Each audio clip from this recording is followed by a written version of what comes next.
Un joven llamado Afro y su padre están a punto de ingresar a un templo budista, cuando de repente un misterioso pistolero conocido como Justice aparece frente a ellos. Justice desafía al padre de Afro a un duelo mortal, motivado por un único objetivo: obtener la legendaria cinta que el hombre lleva consigo, la cual lo consagra como el guerrero número 1. Este título no solo simboliza el máximo poder, sino que también lo acerca a lo divino. Al descubrir que Justice porta la cinta del guerrero número 2, el padre de Afro no tiene otra opción más que aceptar el desafío.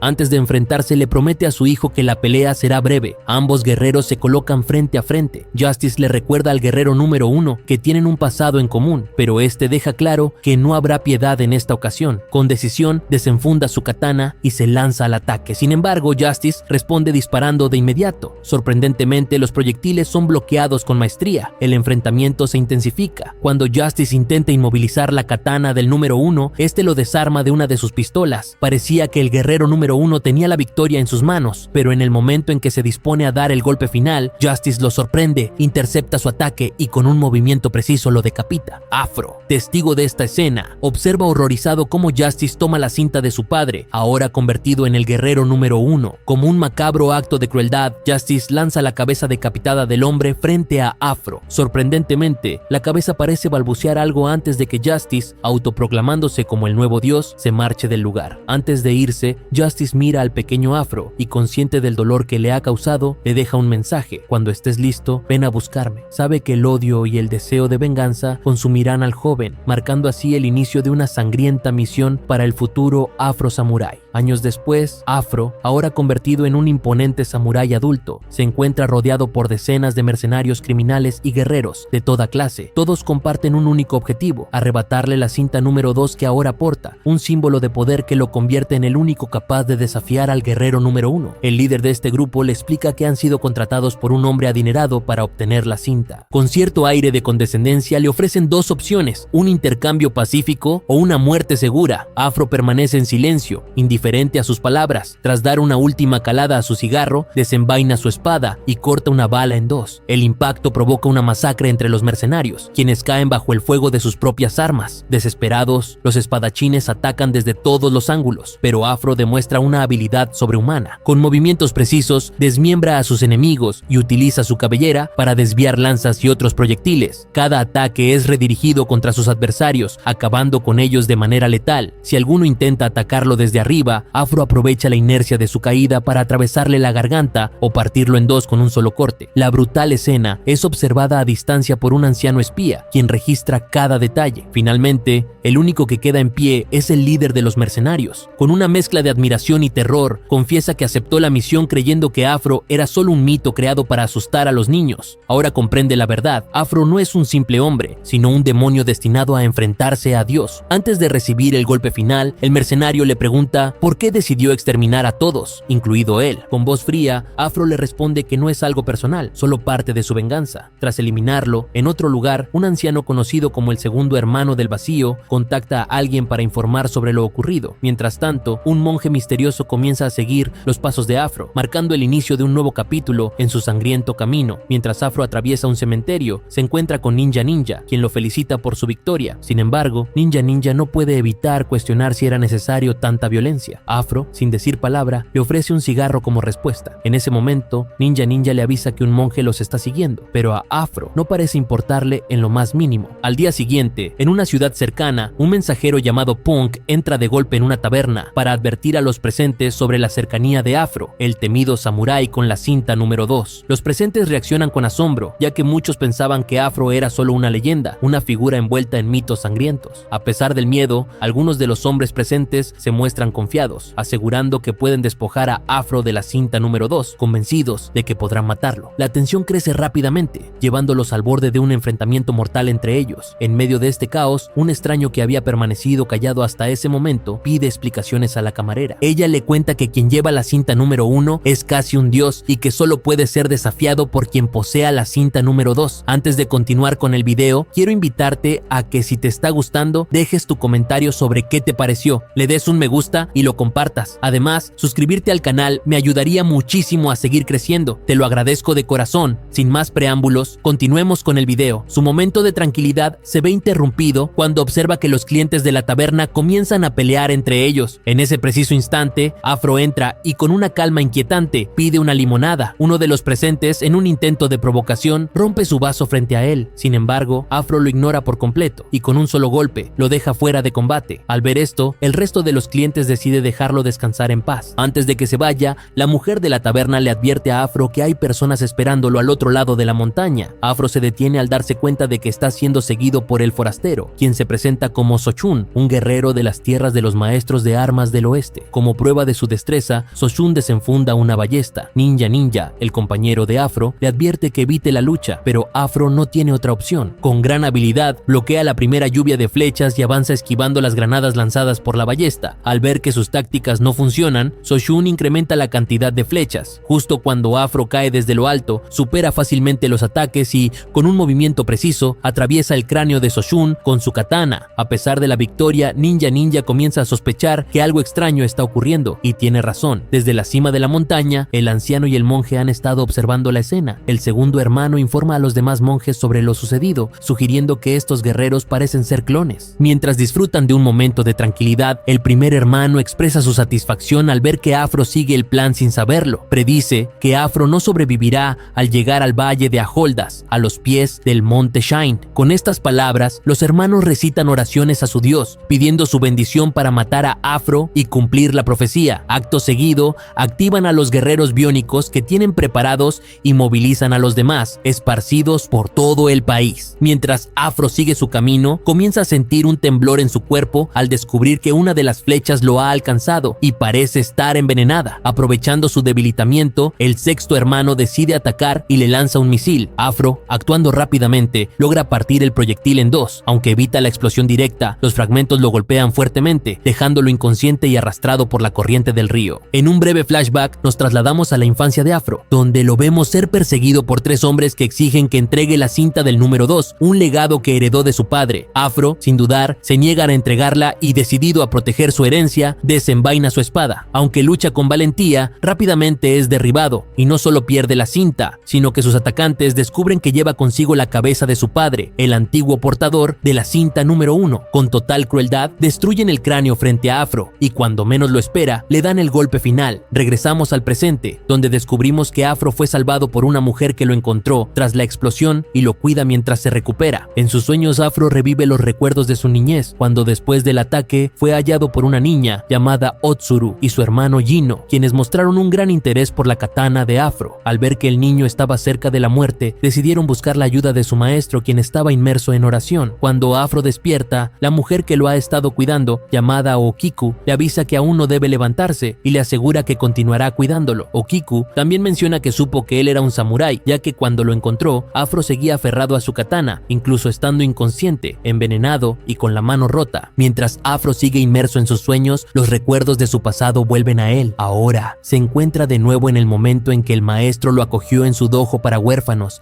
y lo ayudó a sanar sus heridas. Con el tiempo, mientras Jinno y los demás huérfanos aprenden a trabajar la tierra, Afro pasa sus días junto a la improvisada tumba de su padre, reflexionando sobre su pérdida. Un día, Jinno se le acerca con el ánimo de hacerle dejar atrás su dolor y empezar a comer. Afro lo ignora al principio, pero cuando Tsuru le menciona lo difícil que es atrapar peces, finalmente decide intentarlo. Así, todos los huérfanos se dirigen al río, aunque solo algunos, como Jinno, logran atrapar peces. Es entonces cuando Afro, por primera vez, se siente lo suficientemente cómodo para hablar con ellos. Ya más integrado al grupo, Afro comienza a entrenar con el maestro en el arte de la espada, y en su tiempo libre, junto a Jinno y Otsuru, visita el pueblo para vender las cosechas del dojo.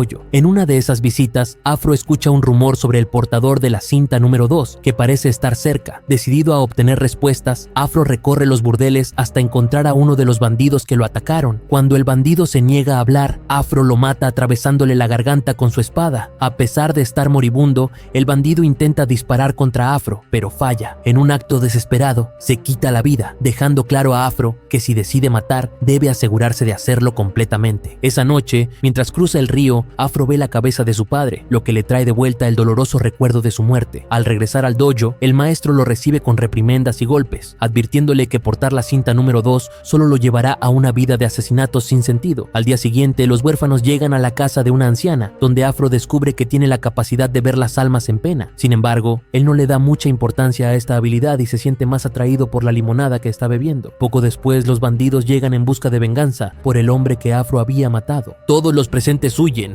excepto Afro, quien rápidamente decapita al primer atacante y usa la limonada para distraer a los demás, desmembrándolos uno por uno. A pesar de su valentía, debido a su juventud y falta de fuerza, es capturado, pero logra esquivar un ataque con lanza y se libera. No obstante, pronto se ve rodeado por más enemigos. En ese momento, Gino y los demás huérfanos regresan armados y juntos derrotan al último bandido. Antes de morir, el bandido le dice a Afro que existe un nuevo portador de la cinta número 2, pero que ya se ha ido, haciendo casi imposible rastrearlo. De vuelta en el presente, Afro se despierta y comienza a comer. Poco después recibe la visita de Ninja Ninja, quien lo felicita con sarcasmo por lo que parece ser un lugar de lujo en el que se encuentra. Ninja también le sugiere que siga sus instintos y ceda a los deseos de Okiku, insinuando que ella lo mira con interés. Incluso se ofrece a ayudarle en tono provocador, sugiriendo que podría colaborar si Afro aún está débil. Esta insinuación enfurece a Afro, quien le ordena que se calle, lo que hace que Ninja se retire molesto. Más tarde, Okiku interrumpe el sueño de Afro para aplicarle medicina, y al notar que sus heridas sanan con rapidez, comenta que cocinará un gran pescado como celebración. Mientras Afro retira sus vendajes, un ninja robot enviado por los hermanos intenta atacarlo, pero Afro lo detecta a tiempo y lo elimina antes de que pueda actuar. Cuando llega la hora de la cena, Afro le ofrece dinero a Okiku como agradecimiento por haberlo cuidado, explicándole que planea partir al amanecer. Sin embargo, ella le pide que conserve el dinero para su viaje y, sin mostrar temor alguno, le pregunta si no podría quedarse un día más para asistir juntos a un festival. Esa noche, mientras Afro intenta calmar su mente atormentada, descargando su frustración con unas plantas, vemos a Okiku aprovechando un momento de privacidad en su baño para hacer una llamada. En esa conversación revela información sobre los pasos de Afro y sus intenciones, dejando claro que trabaja para los hermanos como una de sus aliadas. Afro la descubre, pero opta por no confrontarla directamente. Más tarde, la meditación de Afro es interrumpida por Ninja Ninja, quien no pierde la oportunidad de provocarlo, insinuando que Afro ha dejado de lado sus emociones, pero cuestionando si eso incluye también su deseo hacia Okiku. Afro, imperturbable, le responde que es libre de hacer lo que quiera. Poco después, Okiku regresa con limonada para Afro, y ambos contemplan juntos los fuegos artificiales del festival. En medio de ese momento de tranquilidad, Afro le revela que su destino es celeste. Sin más palabras, Okiku inicia un acercamiento más íntimo, al que Afro responde con la misma intensidad. Este encuentro lo lleva a recordar un instante del pasado en el que Gino lo acusaba de algo que dejó una marca en su memoria. Mientras tanto, la casa es rodeada por ninjas que se preparan para atacar. En ese momento, Okiku está a punto de enviar los últimos datos recopilados, pero en un acto de arrepentimiento, destruye el teléfono. Justo entonces aparece Afro, y Okiku le confiesa que ha estado trabajando como espía para el clan de los 7 vacíos. Sin embargo, le asegura que ya no puede seguir siendo parte de ellos. Además, le pregunta si aún queda algo del niño que conoció en el pasado, revelando que ella es en realidad Otsuru. Afro, con su habitual frialdad, ignora sus palabras, pues los ninjas ya han llegado y la batalla estalla. Otsuru decide unirse a la pelea para ayudarlo, pero en un giro trágico, el segundo hermano la atraviesa con su lanza, acabando con su vida. No contento con eso, inicia un incendio con la intención de incinerar a Afro junto con la casa. A pesar de todo, Afro logra salir ileso del caos, llevándose un último momento para despedirse de Otsuru. Mientras se aleja, Ninja Ninja lo acusa de ser frío y desalmado, pero Afro, imperturbable, guarda el peine de Otsuru como el único recuerdo de ella. En un flashback, Afro recuerda los intensos días de entrenamiento bajo la guía de su maestro. Aunque su habilidad con la espada era innegable, su maestro señalaba que Afro tenía reflejos algo lentos. Para superar esa debilidad,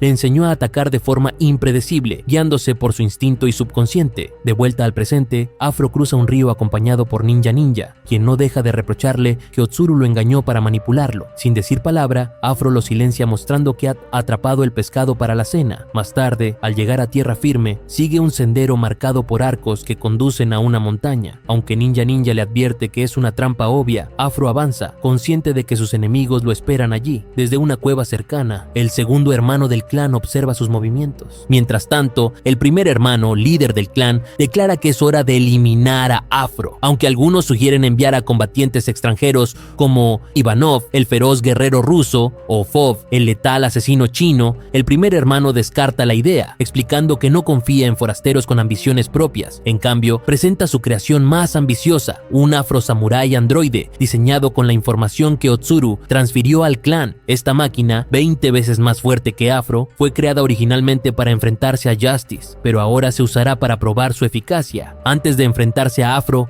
el androide es puesto a prueba en una brutal batalla a muerte contra los guerreros rusos y chinos. En cuestión de minutos, el robot los aniquila con una precisión letal, dejando un mar de sangre a su paso. Poco después, Afro avanza hasta un puente y se detiene al notar que al otro lado lo espera una réplica exacta de sí mismo. Aunque Ninja le sugiere rodear la montaña, Afro decide enfrentar a la máquina. Frente a frente, observa cómo el androide imita todos sus movimientos y la batalla comienza. En los primeros intercambios, Afro recibe su primera herida. Desde las alturas, el primer hermano asegura que el androide vencerá, pues su velocidad supera los reflejos de Afro. La pelea continúa bajo una intensa lluvia. Afro, superado en varias ocasiones, escucha a Ninja recordarle las palabras de su maestro, dejar de pensar y actuar desde el instinto. Con esta idea en mente, Afro baja su guardia para provocar al androide. En el momento exacto, lo esquiva y lo engaña, consiguiendo cortarle la cabeza con un movimiento certero. Ninja celebra la victoria, pero su alegría dura poco. El sexto hermano detona explosivos colocados en el puente. A pesar de la explosión, Afro logra cruzar al otro lado, avanzando hacia el santuario de los hermanos, con la mirada fija en su objetivo. En las profundidades del río, el androide demuestra que todavía sigue operativo. Mientras tanto, Afro avanza imparable, eliminando a cada soldado que se cruza en su camino. En su recorrido, se encuentra con uno de los hermanos, quien lo recibe tranquilamente, ofreciéndole té como señal de bienvenida. Con voz calmada, le pide que entregue la cinta del número 2. Sorprendentemente, Afro decide perdonarle la vida y continúa su camino. Sin embargo, al cruzar la siguiente puerta, lo espera el sexto hermano, preparado para el combate. Afro no duda y lanza un ataque certero, logrando herirle el vientre, pero el sexto hermano aprovecha la situación para inmovilizar la espada de Afro. De manera inesperada, de la mochila del enemigo emergen el cuarto y el quinto hermano, quienes unen fuerzas para intentar derrotarlo. Aunque parece estar en desventaja, Afro se libera rápidamente, incluso sin su espada. Subestimado por sus oponentes, utiliza la funda de su katana como arma, atravesando al quinto hermano. Acto seguido, aprovecha el cuerpo del caído para derribar al cuarto, acabando con ambos al mismo tiempo con un movimiento letal. Con el camino despejado, Afro continúa hacia el salón principal. En el interior, el segundo hermano trata de ocultarse entre los cadáveres, pero Afro lo encuentra. Sin mostrar piedad, lo elimina atravesándole los ojos con los dedos, rompiendo además los binoculares que usaba para espiar. A pesar de esta victoria, Afro no tiene tiempo para bajar la guardia. De repente, el androide reaparece, esta vez dejando de lado su estilo samurái para luchar como una máquina implacable. Con movimientos mecánicos y brazos extensibles, ataca con una fuerza brutal. Afro intenta defenderse, pero el androide responde con un rayo láser que Afro logra desviar con su katana, provocando que el androide pierda un brazo. Enfurecido, el androide cambia de estrategia, utilizando ráfagas de fuego y su visión térmica para rastrear a Afro. Sin embargo, Afro demuestra su habilidad al saltar sobre la cabeza del androide, intentando inutilizar sus sensores. En un último intento, el androide activa sus propulsores, llevando la pelea al aire. Entre choques de espadas y ataques incendiarios, Afro encuentra una oportunidad y hunde su katana en los sistemas internos del androide, dañándolo gravemente. El androide, consciente de su estado, intenta suavizar su caída con los propulsores, mientras prepara un disparo con un cañón de alta potencia. Pero, en un giro inesperado, su propia espada, que había caído desde el cielo, se incrusta en su cuerpo, desviando el disparo hacia el cielo y apagándolo para siempre. Con esta amenaza neutralizada, Afro continúa su ascenso en un elevador que lo lleva a la cima de la montaña. Durante el trayecto, es interceptado por el primer hermano,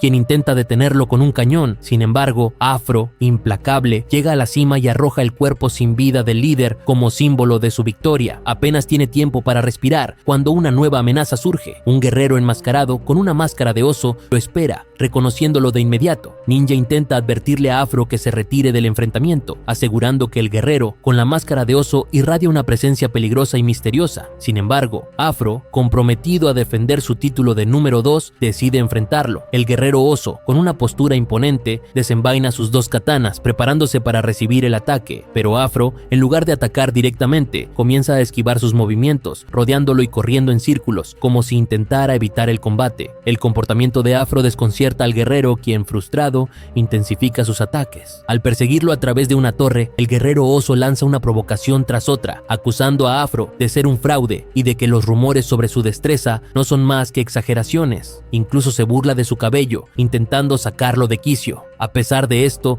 Afro sigue sin responder, permitiendo que el guerrero lo derribe, quedando en una posición completamente vulnerable. Con Afro al alcance de su espada, el guerrero tiene la oportunidad perfecta para terminar el combate, pero prefiere darle otra oportunidad, exigiendo que se levante y pelee con honor. Afro, aparentemente perdido en sus pensamientos, tampoco responde al siguiente ataque. En ese momento, su mente lo transporta al pasado, a los días en que entrenaba en el dojo bajo la guía de su maestro. El maestro de Afro solía enseñarle que adaptarse al estilo de lucha del oponente era vital para sobrevivir. Quienes no lo hagan están condenados a morir, le repetía. En ese entonces, durante un almuerzo, Otsuru, una de sus compañeras, le preguntó a Jino por qué utilizaba 2 espadas. Jino explicó que su técnica le permitía enfrentarse a varios enemigos al mismo tiempo, atacando y defendiendo con ambos brazos. Su objetivo era ser lo suficientemente fuerte como para proteger el dojo cuando su maestro ya no pudiera hacerlo debido a la edad. Tiempo después, Afro tomó la espada de su padre y fue al pueblo en busca de 3 asesinos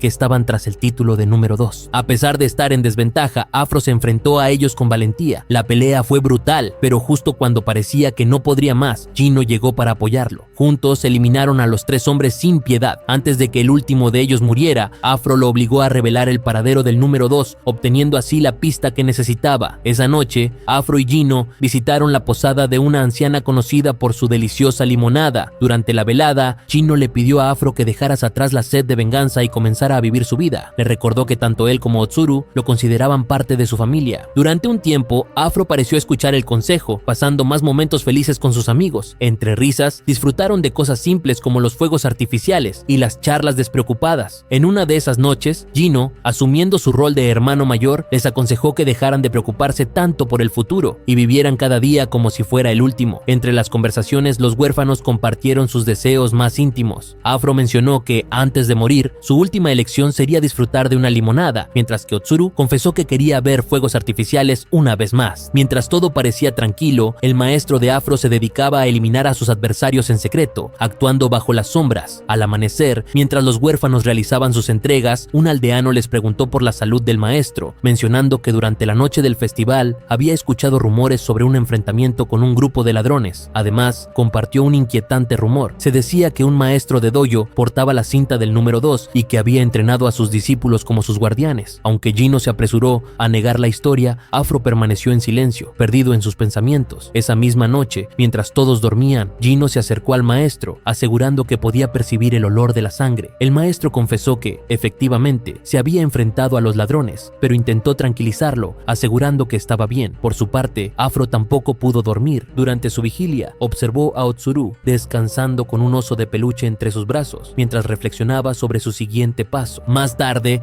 el maestro convocó a sus 3 mejores alumnos para entregarles sus katanas, un símbolo de que habían completado su entrenamiento. Les pidió que usaran con sabiduría todo lo que habían aprendido, pero entonces Afro rompió el silencio y de manera directa le preguntó al maestro si era el portador de la cinta número 2. Jino intentó detenerlo, pero el maestro sereno aceptó el desafío y citó a Afro a un encuentro esa misma medianoche. En el encuentro, el maestro le confesó a Afro que había deseado mantener su secreto hasta el final de sus días. Sin embargo, aceptó revelar la verdad y le planteó una elección: olvidar su sed de venganza o enfrentarlo como discípulo. También le advirtió que tomar la cinta lo condenaría a una vida de odio, privándolo de conocer la verdadera amistad, el amor y la felicidad. Justo en ese momento, los huérfanos llegaron al lugar, suplicando que no se enfrentaran, pero no estaban solos. Cerca, un grupo de hombres se reunía con la intención de obtener la cinta número 2. Al ver la situación, el maestro comprendió el peligro en el que estaban sus alumnos. Decidido a protegerlos, se lanzó hacia la multitud para enfrentarlos, ordenándole a Jino que escapara con los demás. La batalla fue brutal. Aunque el maestro luchó con valentía, su cuerpo, debilitado por la edad, no pudo resistir por mucho tiempo. Espadas y lanzas lo atravesaron, pero aún así continuó peleando. Inspirados por su valentía, Jino y los huérfanos corrieron a ayudarlo. Sin embargo, Afro se quedó inmóvil, observando la masacre desde lejos. Solo cuando Otsuru estuvo en peligro, Afro decidió intervenir, pero para entonces, el caos ya había cobrado muchas vidas. Los huérfanos fueron superados, cayendo uno tras otro. Incluso Jino fue herido gravemente, atravesado varias veces. Cuando Afro finalmente alcanzó a Jino, lo encontró agonizando, pero en lugar de ayudarlo, Afro se dirigió hacia su maestro, quien, siendo el último en pie, lo esperaba resignado. Afro, inundado por los recuerdos de la muerte de su padre, permitió que el odio y la venganza dominaran su mente. Sin dudarlo, avanzó hacia el maestro, quien no puso resistencia y aceptó su destino, muriendo a manos de su propio discípulo. Gino, consumido por el dolor y la traición, encontró fuerzas para levantarse y entre lágrimas exigió saber por qué Afro había elegido la venganza sobre su familia. La fría respuesta de Afro fue devastadora. Lo hizo por su verdadero padre. Lleno de ira y desesperación, Gino resbaló y quedó colgando al borde de un acantilado. Afro intentó ayudarlo, pero Gino, con un odio implacable en los ojos, rechazó su ayuda y prefirió caer, jurando que nunca lo perdonaría. Mientras Afro intenta asimilar lo que acaba de suceder, aparece Ninja Ninja, su fiel compañero imaginario, quien lo ha acompañado durante todo este tiempo. Siguiendo sus palabras, Afro toma la cinta número 2, decidido a continuar con su camino. De vuelta al presente, Afro sobrevive al feroz ataque del guerrero enmascarado con forma de oso. A pesar de que tenía órdenes de matarlo de inmediato, el enmascarado revela que no le interesa la cinta. Su único propósito es hacer que Afro sufra, una venganza por la muerte de aquellos que alguna vez confiaron en él. En ese momento, la máscara se desprende, revelando el rostro desfigurado de Gino, quien aún llora la pérdida de sus hermanos. Lleno de furia y rencor, Gino se lanza contra Afro, quien no responde ni se defiende. Pero antes de que el golpe final se concrete, Ninja Ninja interviene, sabiendo que su tiempo con Afro está llegando a su fin. Con sus últimas palabras le dice a Afro que no debe arrepentirse de nada, que su camino ha sido forjado por sus decisiones y que ahora debe derrotar a Gino para seguir adelante. Con esto, Ninja Ninja desaparece para siempre de la mente de Afro, dejando a su amigo enfrentar el duelo definitivo. Gino, consumido por el odio, promete ser el oponente más fuerte que Afro haya enfrentado jamás. Como prueba de su determinación, asegura que lo derrotará utilizando solo una de sus espadas. Afro desenvaina su katana y la batalla comienza. Gino aprovecha el entorno, creando una cortina de nieve para cubrirse y lanzando sus sandalias como distracción. De repente, aparece desde arriba con una ráfaga de ataques precisos, demostrando su habilidad y letalidad. Toda la escena es observada por Darman, el científico loco responsable de reconstruir a Gino. En un breve flashback, se revela cómo Gino, tras caer por el acantilado, fue encontrado vivo por Darman y los hermanos del vacío, quienes también tenían consigo a Otsuru. Al ver el estado crítico de Gino, Darman dudó sobre si valía la pena revivir a alguien tan atormentado. Sin embargo, el líder de los hermanos del vacío le ordenó proceder, confiando en la falta de escrúpulos de Darman cuando se trataba de ciencia. De regreso a la batalla, Gino toma ventaja, bloqueando los ataques de Afro y estrellándolo contra las rocas. Sin embargo, Afro se levanta como si nada hubiera pasado, lo que provoca la furia de Darman, quien le ordena a Gino dejar de jugar. Este recuerda el día que despertó tras ser modificado, un ser fusionado con máquinas, horrorizado por lo que había llegado a ser. En su estado de confusión, las personas lo atacaron, viéndolo como un monstruo. Sin darse cuenta, Gino se había convertido en una máquina perfecta de matar. Cuando regresó al dojo, encontró todo en ruinas, lo que avivó aún más su odio y resentimiento hacia Afro. Sin otra opción, volvió con los hermanos del vacío, quienes le entregaron el casco de oso y sus espadas, asegurándole que tarde o temprano Afro llegaría. La batalla sigue con Gino, infligiendo múltiples cortes a Afro, quien responde destruyendo una de las orejas mecánicas de su oponente. Sin embargo, el odio que consume a Gino lo impulsa a seguir atacando, culpando a Afro de la muerte de sus hermanos, incluida Otsuru. Cuando Afro cae, Darman ordena a Gino que dé el golpe final, ya que el soporte vital de su oponente está fallando y no le queda mucho tiempo. A pesar de las heridas, Afro logra levantarse al recordar a su padre y decide que es hora de dar todo en la lucha. Ambos se preparan para el enfrentamiento final y en un movimiento decisivo, Afro sale victorioso, partiendo a Gino en dos. Darman, que observa la escena, muestra su decepción por la derrota de Gino, pero se siente algo aliviado, ya que Afro está lo suficientemente herido como para que Justice lo derrote fácilmente. Afro avanza por los largos pasillos del templo hasta llegar a la cima, donde Justice lo espera sentado en su trono con una sonrisa burlona. Justice le pregunta por qué ha tardado tanto en llegar, bromeando que incluso pensó en llamarlo por teléfono para apurarlo. Luego, Justice, un hombre viejo y arrugado, le dice a Afro que ha estado observando su crecimiento y cómo se ha convertido en un guerrero formidable. Incluso menciona que fue testigo de su relación con su amigo imaginario, Ninja. Aunque Justice reconoce la habilidad de Afro como asesino, le dice que aún es vulnerable por dentro, igual que lo era su padre. Continúa, revelando que el padre de Afro no pudo soportar el sufrimiento de ver cómo los demás luchaban por el derecho de enfrentarlo. Mientras Justice habla, vemos cómo la sangre de Afro es drenada poco a poco, alimentando a Justice, quien se revitaliza como un vampiro. Con nueva energía, Justice comienza la batalla disparando contra Afro, quien no tiene tiempo de reaccionar y pierde la movilidad de un brazo. Justice revela su plan, matarlo y quedarse con la cinta número 2 para convertirse en un dios. Pero Afro, decidido, avanza y corta las balas, esquivando los disparos. Ya cerca, recuerda los movimientos que llevaron a la muerte de su padre, lo que le permite sorprender a Justice y cortarle ambos brazos. Sin embargo, Justice sigue sonriendo y de su cuerpo brota un nuevo brazo con una espada, listo para matar a Afro. En ese momento, Afro se imagina perdiendo la cabeza, tal como le ocurrió a su padre, pero la espada de Justice impacta contra el peine de Otsuru, lo que le da a Afro la oportunidad de decapitar a su oponente. Sin embargo, Afro no lo hace del todo, dejando la cabeza de Justice apenas unida al cuerpo. Con una risa macabra, Justice le pregunta si eso es todo, sugiriendo que esperaba más de Afro, quien debería entender que el río de sangre no tiene fin ni principio. Justice, con la sangre restante, se regenera y lanza un ataque feroz, utilizando un árbol como estaca para empalar a Afro. Mientras Afro es elevado junto a los restos de los antiguos poseedores de la cinta número 2, Justice se jacta de que, al obtener todas las cintas, finalmente se convertirá en un dios. Sin embargo, Afro revela que está vivo, ya que la estaca solo atravesó su cabello. En un último movimiento, Afro se lanza sobre Justice y lo corta en tantos pedazos que es imposible que se regenere. La cinta número 1 cae en las manos de Afro y en un acto casi divino, la luz del sol entra en el templo, desintegrando los restos de los antiguos portadores de la cinta número 2. Después de ver cómo Jinno desaparece, los años pasan. Jinno regresa a la montaña, ahora con todas las cintas del número 2 en su cuerpo, listo para enfrentarse a Afro como el número 1.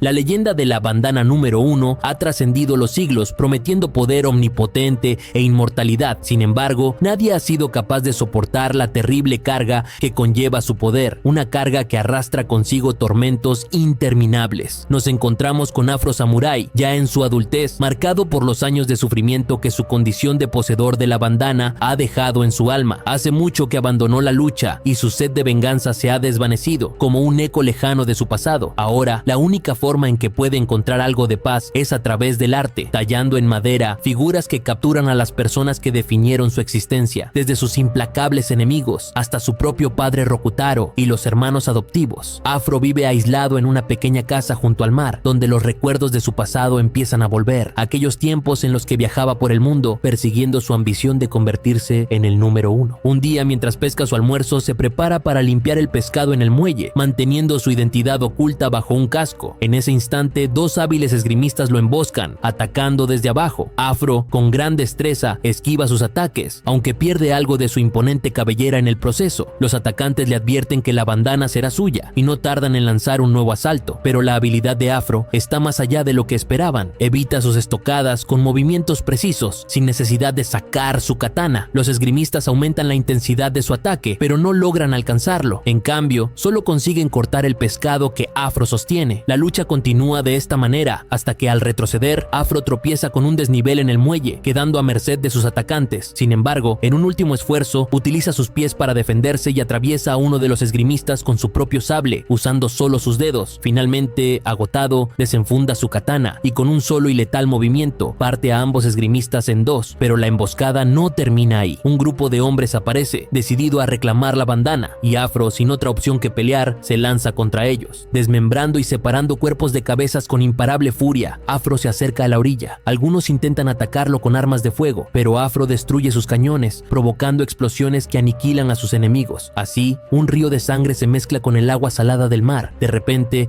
Afro comienza a ser invadido por alucinaciones. En su mente, ve a su padre Rokutaro, criticándolo, mientras el muñeco de Otsuru se desgarra lentamente. En la visión, Rokutaro, aún consciente, intenta hablarle, pero cuando Afro se acerca, se da cuenta de que lo que tiene frente a él es solo un cadáver en descomposición, condenado a sufrir eternamente, incluso después de la muerte, porque la bandana número 1 nunca lo abandonó. Volvemos al presente, donde Afro, marcado por sus vivencias, decide finalmente renunciar a la bandana número 1. En su intento de encontrar paz, Afro ora a los dioses y se dedica a tallar esculturas de madera. Pero esa noche, Jinno y una misteriosa mujer se acercan a su cabaña. Jinno, montado en su motocicleta, irrumpe de manera dramática, cayendo desde el techo y aprovechando la distracción de Afro para atropellar atropellarlo con los neumáticos, lo que provoca que ambos caigan al piso inferior. Sin perder un segundo, Gino arrastra a Afro hacia afuera, mientras la cabaña se consume en llamas. Gino, ahora con Afro completamente sometido, lo lleva hasta un árbol donde lo espera una mujer, Sio, su hermana perdida. Con Afro a sus pies, Sio le deja claro que lo recuerda como un asesino y un monstruo, culpable de causar el sufrimiento de miles en su obsesión por obtener la bandana número 1. Ahora, su único objetivo es vengarse, y su plan es resucitar a su padre Rokutaro para torturarlo como castigo por los pecados de Afro. En un acto de desprecio, Gino destruye la tumba de Rokutaro, profanando su ataúd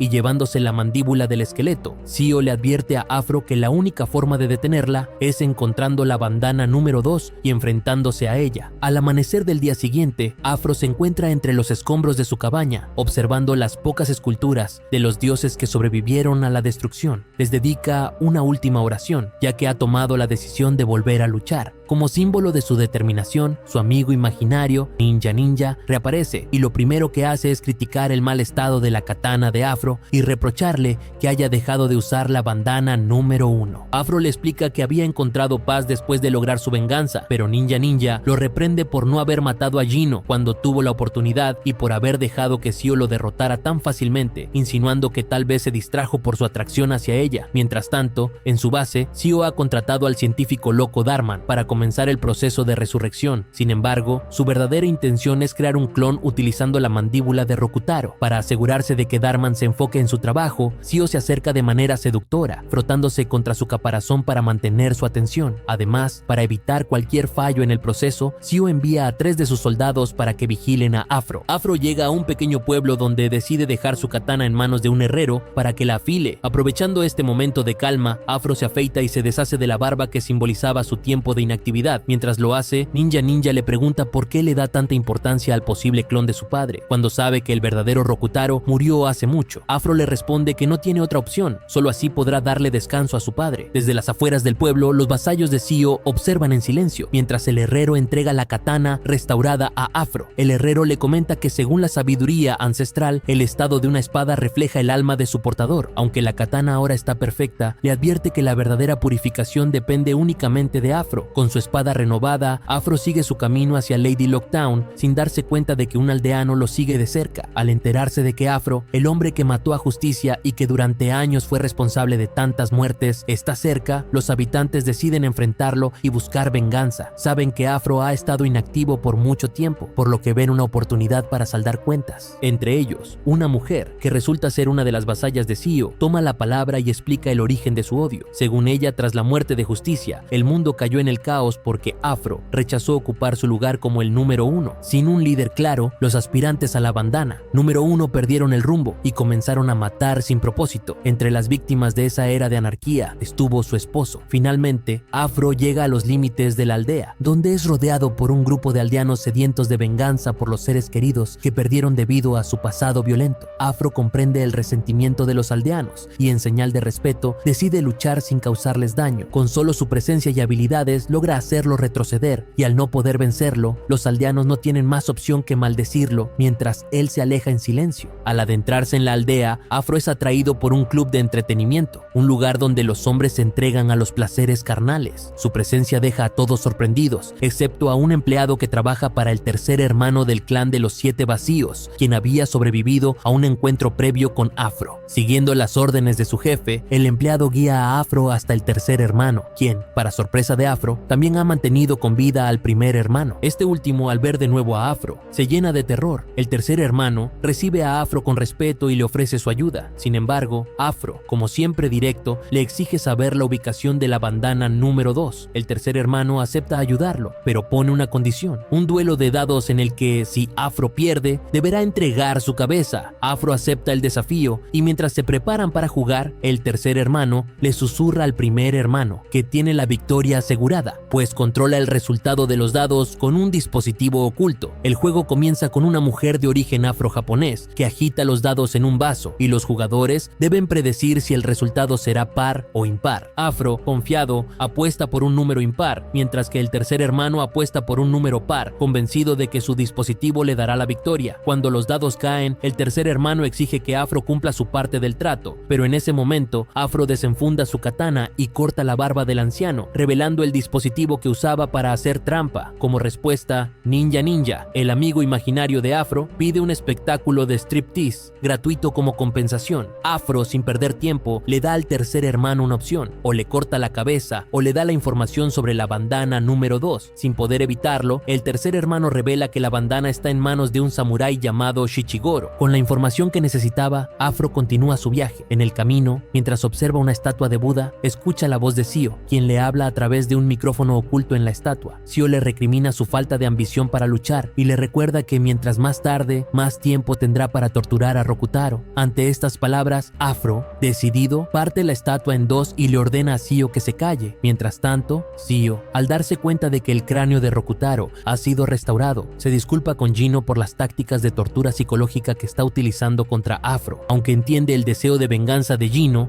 también sabe que él aún lo considera su hermano. Sin embargo, Sio le promete que solo de esta manera podrán hacerle a Afro experimentar el sufrimiento que ellos mismos han vivido. Al día siguiente, tras descansar entre aves y fumar hierbas alucinógenas, Afro continúa su camino. A mitad de trayecto se encuentra con un hombre que está secuestrando a un niño. El secuestrador reconoce a Afro y al ver que el padre del niño se acerca, decide dispararle. Sin embargo, Afro se adelanta y en un solo movimiento decapita y desmiembra al secuestrador. Cuando el padre llega, abraza a su hijo, Kotaro, y le ofrece a Afro un trago como agradecimiento. Al observar al hombre más de cerca, Afro nota que su katana es la de Shichigoro, el portador de la bandana número 2. Esa misma noche, en el pueblo se celebra un festival animado por un DJ y Shichigoro lleva a Afro a un restaurante donde le ofrece una comida y una refrescante limonada. Durante la conversación, Shichigoro le explica que el secuestrador quería raptar a Kotaro para chantajearlo por algo que posee, algo que todo el mundo desea. Mientras charlan, los ninjas de Sio rodean el restaurante, preparándose para atacar. Shichigoro continúa su relato y revela que Kotaro es el hijo de un amigo suyo, asesinado por el infame Afro Samurai. En sus últimos momentos, el amigo le dijo que ya no deseaba la bandana número 2, por lo que Shichigoro la tomó y la ocultó mientras vagaba por el país. Ahora, Afro ha aparecido en su camino y Shichigoro está decidido a enfrentarse a él. Mientras Sio y Gino se aproximan a la zona y los ninjas transmiten todo en vivo, Afro y Shichigoro se retiran a las afueras del pueblo para luchar. Shichigoro lamenta no haber podido alcanzar su deseo de paz junto a Kotaro, ya que la bandana solo ha causado muerte y creado más huérfanos. A pesar de eso, deja claro que si Afro quiere la bandana, deberá matarlo. Ambos se preparan y la batalla comienza con un intercambio de golpes en el que Shichigoro parece tener la ventaja, logrando hacer que Afro pierda el equilibrio por un momento. Luego, Shichigoro revela su arma secreta, una cadena que le permite mantener a Afro a distancia, obligándolo a esquivar constantemente. Sin embargo, Afro consigue inmovilizar la cadena, lo que obliga a Shichigoro a volver al combate directo. Como parte de su estrategia, Afro decide correr a través del festival, mezclándose con la multitud. En respuesta,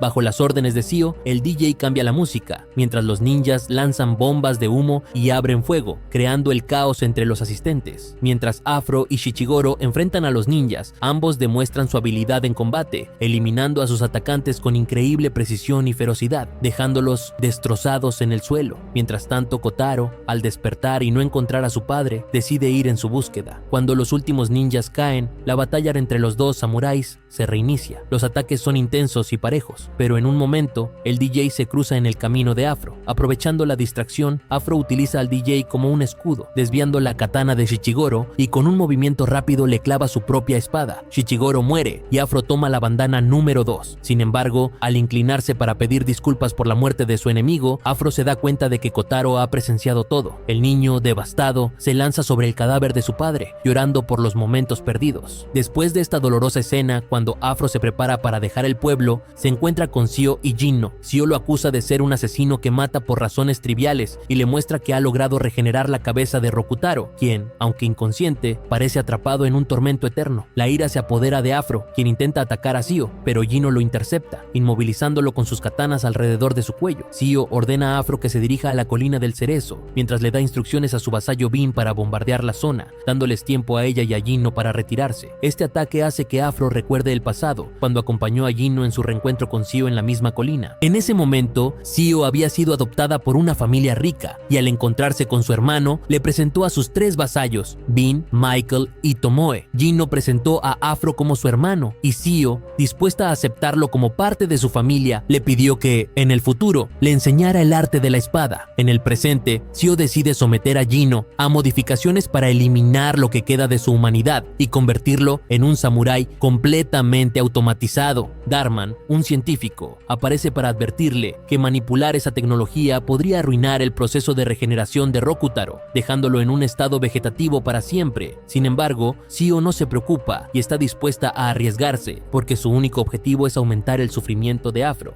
Se complace al ver que incluso Darman, perturbado por sus acciones, reconoce que todo está sucediendo tal y como Sio lo había planeado. Al observar la forma en que Jinno se encuentra, Sio deja en claro que, aunque parezca humano, no es más que una cáscara vacía de lo que alguna vez fue. Si Darman sigue cuestionando sus métodos, Sio le recuerda que el androide de Afro, creado por él mismo, ya fue derrotado entre los restos del templo de los 7 vacíos. Ahora, su objetivo es alcanzar la perfección a través de la biotecnología. A pesar de la ayuda de Darman, Sio le deja claro que lo considera una aberración que desafía las leyes de la naturaleza y decide castigarle como muestra de su desprecio. Sin embargo, en un giro irónico, Darman parece experimentar un extraño placer mientras sufre bajo las garras de Sio. Mientras tanto, Afro continúa su viaje a través de un desierto devastado por una tormenta de arena. Se da cuenta de que Kotaro lo sigue en busca de venganza. Afro se divierte ante la situación, ya que ve en el niño un reflejo de sí mismo en su juventud. A pesar de admirar la determinación de Kotaro, sabe que si el niño sigue así, no durará mucho. Al día siguiente, Kotaro, agotado y deshidratado, pierde fuerzas y cae, murmurando una disculpa a su padre en su último esfuerzo. Sin embargo, al despertar bajo la sombra, se sorprende al encontrar una botella de agua que Afro había dejado para él. Con renovada energía, el niño reanuda su persecución, decidido a seguir adelante. Desde su base, Sio recuerda con placer cómo torturó psicológicamente a Afro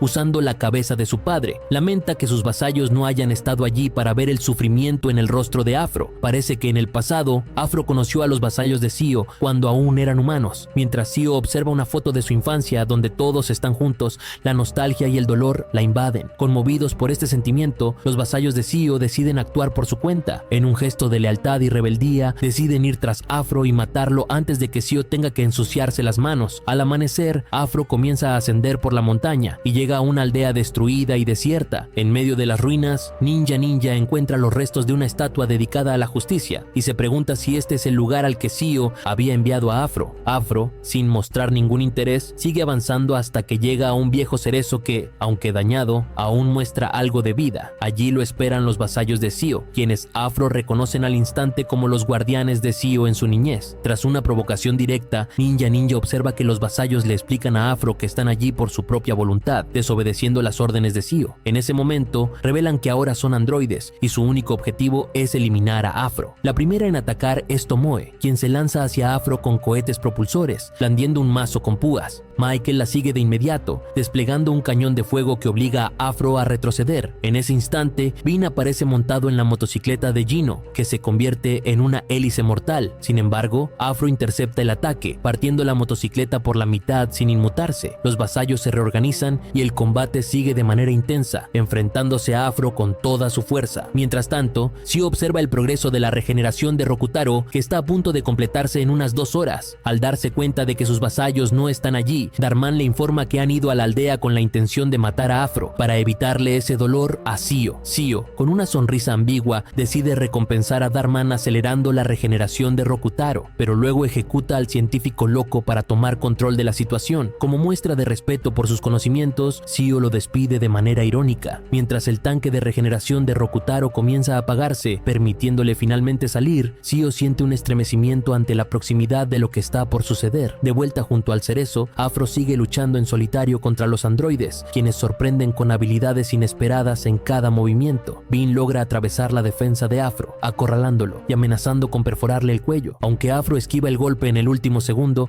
intenta contraatacar, pero su ataque es bloqueado, obligándolo a evadir un bombardeo de Bean. Después de esquivar el fuego, encuentra una oportunidad y le corta un brazo a Bean. Michael despliega un arsenal de balas y unas alas en forma de cadenas doradas, cortando todo a su paso. Mientras tanto, en la base de Zio, ella observa a Rokutaro fuera de su cápsula. Aunque su resurrección fue exitosa, el cuerpo de su padre muestra temblores y signos de inestabilidad. Zio contempla los efectos con una mezcla de expectación y preocupación. Por otro lado, Ninja despierta y descubre que sobrevivió al dardo venenoso gracias al tanque de oxígeno que llevaba consigo para escalar la montaña. Más adelante, se reúne con Afro, quien apenas logra mantenerse en pie, dejando un rastro de sangre de sus numerosas heridas. De repente, el cielo cambia, revelando una imagen de la bandera de Japón cubriendo el horizonte. Es entonces cuando Rokutaro, completamente resurgido y con la capacidad de hablar, llama a su hijo, pidiéndole que se acerque. Al llegar, Afro es recibido por Zio y Gino. Ninja le reprocha a Afro su tendencia a avanzar directamente hacia las emboscadas del enemigo, sugiriendo que deje atrás a Zio, a su hermano convertido en androide y al zombie de su padre, para que ambos puedan vivir en paz. Sin embargo, Afro sabe que no puede dar marcha atrás y sigue avanzando hacia su destino, decidido a enfrentar todo lo que venga. Resignado, Ninja decide no acompañarlo esta vez, reacio a arriesgarse más, y deja a Afro enfrentarse al desafío en solitario. Frente a él, Zio expresa su satisfacción al verlo en tan mal estado, pero Afro le deja claro que solo ha venido a recuperar a su padre y reclamar la bandana del número 1. Ante esta declaración, Zio se ríe de sus palabras, observando que Afro, debido a sus heridas, apenas puede mantenerse en pie. Sin previo aviso, Gino arremete contra Afro, lanzando un golpe brutal que lo derriba y lo deja sin aliento. Zio decreta entonces que Afro será torturado lentamente antes de su muerte, con el objetivo de prolongar su sufrimiento. En medio del dolor, Afro comienza a alucinar, imaginando a su padre y cuestionándose por qué buscó la bandana del número 1. Afro asegura que su único deseo era vengarlo, pero Rokutaro le recuerda que el portador de la bandana está obligado a asumir su destino, eligiendo entre matar o ser asesinado, sin derecho a decidir sobre la sangre que derramará. Con esta visión le ordena a Afro que se convierta en el número 1 y asuma su destino sin vacilaciones. Recuperando la conciencia, Afro recibe una brutal bienvenida. El clon de su padre le propina una serie de patadas y rodillazos, estampándolo contra las rocas. En un estado de euforia, Zio le comenta a Gino que pronto Afro caerá a manos de su propio padre, sufriendo el mismo dolor que ellos y todos los huérfanos que han vivido lo mismo. Sin embargo, mientras observa la escena, Gino comienza a revivir recuerdos del pasado, cuando él y Afro compartían una verdadera hermandad junto a Zio. Durante la pelea, Afro finalmente logra levantarse y con un movimiento preciso de su katana atraviesa el antebrazo de Rokutaro, pero Rokutaro, con solo tensar un poco su músculo, rompe el metal de la espada. Inmediatamente, Rokutaro contraataca, golpeando a Afro con su cráneo, dejándolo debilitado y lanzándolo hacia Zio. Gino, actuando por instinto, protege a Zio, amortiguando la caída de Afro. En ese momento, el impacto revela el rostro real de Gino, que estaba oculto bajo una máscara de oso. Al ver cómo Rokutaro acorrala a Afro y lo estrangula mientras Zio le ordena matarlo, los recuerdos de Gino lo invaden, trayendo a su mente los tiempos en los que él y Afro eran como hermanos junto a Zio bajo el cerezo. En medio de la batalla, Ninja le suplica a Afro que elimine a Rokutaro, pero Afro, completamente derrotado, responde que no puede matar a su propio padre. Justo cuando todo parece perdido, Afro cae, dejando caer la bandana y aparentemente sin vida. En ese momento crítico, el sentido de hermandad y lealtad despierta en Gino, quien, decidido a vengar a Afro, se lanza contra Rokutaro. Confusa, Zio le pregunta a Gino por qué lucha en nombre de Afro si ya está muerto, y le insiste en que recuerde todo el sufrimiento que Afro les causó a ambos. Sin embargo, la pelea sigue. En un ataque frenético, Gino logra darle un corte superficial a Rokutaro, lo que lo enfurece aún más. Rokutaro responde con brutalidad, cortando uno de los brazos de Gino. Solo entonces Zio se da cuenta de que Gino lucha por el profundo afecto que siente hacia Afro. Gino no se rinde y continúa luchando, aunque Rokutaro lo supera nuevamente, cortándole la mano con la que empuña su katana. La muerte de Gino parece inevitable, por lo que Zio se une a él en un último intento, apuñalando a Rokutaro por la espalda. Sin embargo, el ataque apenas hace efecto. Mientras esquiva el contraataque de Zio, Rokutaro utiliza el cuerpo de Gino como escudo y con un solo movimiento atraviesa a ambos hermanos con su espada. Con sus últimas fuerzas, Zio abraza a Gino, diciéndole cuánto lo ama. En ese momento, Gino, recobrando algo de lucidez, responde al abrazo, reconociendo a Zio justo antes de que ambos mueran juntos. De repente, el cuerpo robótico de Gino emite una una descarga eléctrica que, a través de la sangre esparcida en la tierra, llega hasta Afro, reanimando su corazón y despertándolo. Al ver a Rokutaro con la bandana del número 1 y los cuerpos de sus seres queridos caídos, Afro decide finalmente enfrentarse a su propio padre. En su mente, Ninja le aconseja a Afro que huya, recordándole que Rokutaro ya no es humano y que la victoria parece una tarea imposible. Pero Afro le responde con firmeza, diciéndole que lo que tiene frente a él no es su verdadero padre, sino simplemente un zombie. Su verdadero padre murió hace años y lo hizo sin temor. Así comienza el duelo final, tan intenso que parece que el tiempo se detiene. Cada movimiento se percibe en cámara lenta mientras ambos se enfrentan, culminando en un único y brutal golpe que provoca un torrente de sangre en ambas direcciones. Al amanecer, Kotaro llega al lugar y se encuentra con Afro, quien ahora lleva consigo la bandana del número 1, la prueba de su victoria. Kotaro lucha internamente, buscando el valor para atacar, pero Afro lo interrumpe y le entrega la bandana del número 2, diciéndole que venga a buscarlo cuando esté listo. Ninja, observando la escena, se pregunta si algún día la vida caótica de Afro tendrá un final, pero al ver a Afro caminar con el mismo paso firme de siempre, entiende que eso es algo imposible. Así, Afro sigue su camino, aceptando un destino del que no puede escapar. Déjame saber en los comentarios qué te pareció este video. Si te gustó, no olvides darle me gusta, compartirlo y suscribirte al canal. Nos vemos en el próximo video.